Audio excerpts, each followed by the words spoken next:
SA Engineering College, an autonomous institution. Counseling code 1114. For more details, saec.ac.in. தமிழக சட்டசபை தேர்தலில் தாவேக வென்று ஆட்சி அமைத்ததும் அக்கட்சித் தலைவர் விஜய் முதல்வரானார். விஜயின் ஜோதிடரும் கட்சியின் செய்தி தொடர்பாளருமான ரிக்கி ரத்தன் பண்டிட் OSD எனப்படும் அரசு சிறப்பு அதிகாரியாக நியமிக்கப்பட்டார்.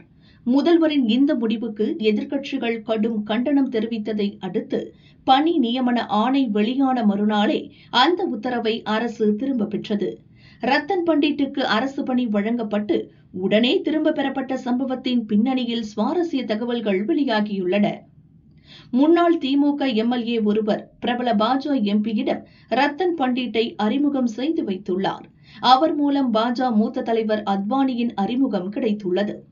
அத்வானி பிரதமராக தீவிர முயற்சி மேற்கொண்ட காலத்தில் அவருக்கு ஜோதிடம் பார்த்த ரத்தன் பண்டிட் அத்வானி கண்டிப்பாக பிரதமராவார் என கூறியுள்ளார்.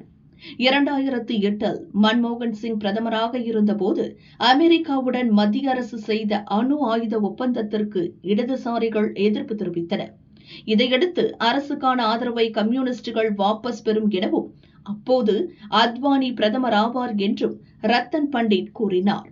இதை அத்வானி மற்றும் அவரது மகள் பிரதீபா ஆகியோர் தீவிரமாக நம்பினர். அவர் சொன்னது போலவே இடதுசாரிகள் ஆதரவை வாபஸ் பெற சமாஜ்வாதி ஆதரவுடன் மன்மோகன் சிங் அரசு கவிழாமல் தப்பியது.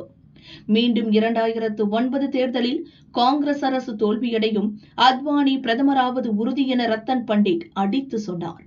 ஆனால் அதுவும் நடக்கவில்லை. அத்வானியும் கடைசி வரை பிரதமராக முடியவில்லை.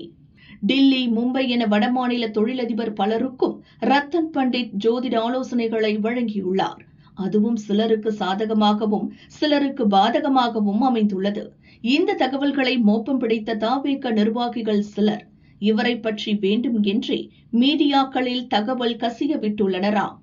தாவேக தலைவர் விஜய்க்கு நெருக்கமான ரத்தன் பண்டிட்டை அக்கட்சி நிர்வாகிகள் பலருக்கும் பிடிக்கவில்லையாம்.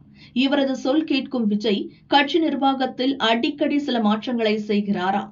எனவே ஆட்சி நிர்வாகத்திலும் இவரது கை ஓங்கினால் அது தங்களுக்கு சாதகமாக இருக்காது என தற்போதைய அமைச்சர்கள் வருங்காலத்தில் அமைச்சர் பதவி கிடைக்கும் என காத்திருக்கும் தாவேக மூத்த நிர்வாகிகள் இவருக்கு எதிராக சதி செய்கின்றனராம்.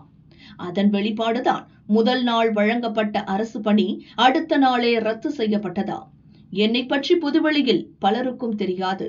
என்னை காலி செய்ய வேண்டும் என்றே பலர் என்னை பற்றிய விஷயங்களை மீடியாவில் கசிய விட்டுள்ளனர்.